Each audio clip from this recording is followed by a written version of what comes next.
Class है उसमें हम अपना कल का सब्जेक्ट कनेक्ट करते हुए, सब्जेक्ट मतलब कल का जो हमारा ऑप्शन था वो कनेक्ट करते हुए हम अपनी क्लास को आगे बढ़ाते हैं। तो कल आप बताइए कल हमने क्या सीखा? कल क्या पढ़ रहे थे?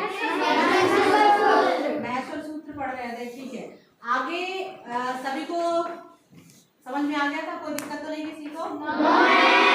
ठीक, मैं कुछ क्वेश्चन करने वाली हूँ, आपको आंसर देने हैं कल से रिलेटेड। महत्व सूत्र कितने होते हैं? 14। राइट, किसने लिखे? महर्षि पाणिनि। Okay done. तो महेश्वर सूत्र सबको समझ में आ गए। अब हम चलते हैं महेश्वर सूत्र से आगे फर्स्ट स्टेप और आगे एक और स्टेप आगे, तो वो है हमारे प्रत्याहार। क्या है? महेश्वर सूत्र से बनते हैं प्रत्याहार। बहुत इजी है, क्विकली समझेंगे, ज्यादा टाइम नहीं लगेगा हमें समझने। ठीक है, तो यहाँ पर पहला लिखा हुआ है। सबसे पहले ये जान लो तो महेश्वर सूत्र आपने याद कर लिए हैं। उन महेश्वर सूत्र में 1 2 3 4 5 6 7 8 9 10 11 12 13 14 महेश्वर सूत्र में से एक आगे का वर्ड और एक हलंत वाला अक्षर, आगे का अक्षर और हलंत वाला अक्षर मिला के प्रत्याहार बन जाता है। और उस प्रत्याहार को हमें जब डिफाइन करना होता है तो हमें यहाँ पर इस तरीके से लिखना होता है।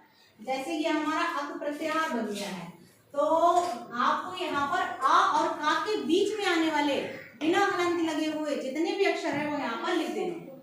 जितने भी हलंत वाले हैं वो क्या करने हैं? छोड़ देने हैं। हलंत वाले छोड़ देने हैं और बिना हलंत। तो सभी के पास महत्व सूत्र लिखे हुए हैं? Yes ma'am.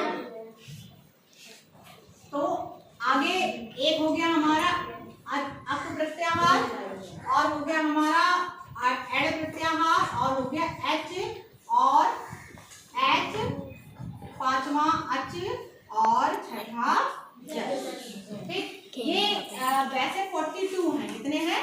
42 प्रत्याहार। हमारे 14 महेश्वर सूत्र से 42 प्रत्याहार बन सकते हैं, बने हुए हैं। ठीक है, तो अक प्रत्याहार में कौन कौन से वर्ण आते हैं? ठीक है, एड प्रत्याहार में कौन कौन से वर्ण आते हैं? एच प्रत्याहार में कौन कौन से? एच प्रत्याहार में और अच प्रत्याहार में और जश प्रत्याहार में। ठीक है, तो ये समझ में आ गया सबको प्रत्याहार? इन प्रत्याहारों का काम है आपका संधियों में और समास में। काहे में? समास में है। मेन सबसे बड़ा काम ये संधियों में करते हैं। और आपका कोई भी सूत्र जो काम में लाया जाता है एक अक्षर एक शब्द बनाने के लिए, उसमें आपका काम में आते हैं प्रत्याहार। सबको क्लियर हो गया? यस। समझ में आ गया? यस। किसी को कोई क्वेश्चन? हाँ बताइए कांक्षा। हम प्रत्यय और प्रत्याहार अलग अलग है। हम क्या? हम प्रत्यय और प्रत्याहार अलग अलग है।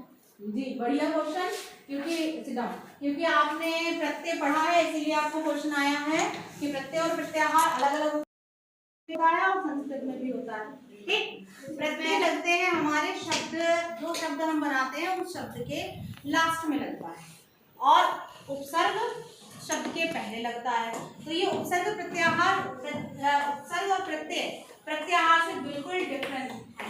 ठीक, प्रत्याहार अलग चीज है और प्रत्यय अलग चीज है। क्लियर हो गया सबको? आगे की क्लासेस में हम आपको बताएंगे प्रत्यय और उपसर्ग के बारे में भी, लेकिन सबसे पहले हम संधियों पे जाने वाले हैं। तो हम महत्व सूत्र, प्रत्याहार और सूत्रों के बारे में जानेंगे, उसके बाद हम स्वर संधियों पर चलेंगे। ठीक है, अब जैसे बहुत छोटी सी बात बता रहे हैं, क्योंकि आप लोगों ने दीर्घ संधि कर रखी है ना? दीर्घ संधि कर रखी है ना? जिसको याद है वो हाँ कह सकता है, कर रखी है ना? देखो पहला ही सूत्र है उसका ही, और दीर्घ संधि का सूत्र है अका, अकः, सवर्णे, दीर्घा। अब देख लो, ये मत कहना कि ये कहाँ कैसे कहाँ यूज होते हैं, समझ में नहीं आ रहा है ना? तो अभी देख लो, ये यहाँ यूज होता है, ये सूत्र बनाने में, संधि का सूत्र बनाने में। अब यही सूत्र पूरी संधि को डिफाइन कर डालेगा। इसी एक प्रत्याहार पे पूरी संधि टिकी हुई है, पूरी दीर्घ संधि। अब ये क्या कह रहा है? ये कह रहा है कि अक प्रत्याहार के अंतर्गत, अक प्रत्याहार के अंतर्गत आने वाले सभी समान वर्ण मिलकर दीर्घ हो जाते हैं, बड़े हो जाते हैं। अक प्रत्याहार समान वर्ण मिलकर हो जाते हैं बड़े। बस हो गई हमारी दीर्घ संधि। ये समझने के बाद दो चार उदाहरण आपको बता देंगे, आपको दीर्घ संधि बिल्कुल क्लियर हो जाएगी। मेन मतलब यहाँ बताने का था कि इनका इस्तेमाल कहाँ होता है।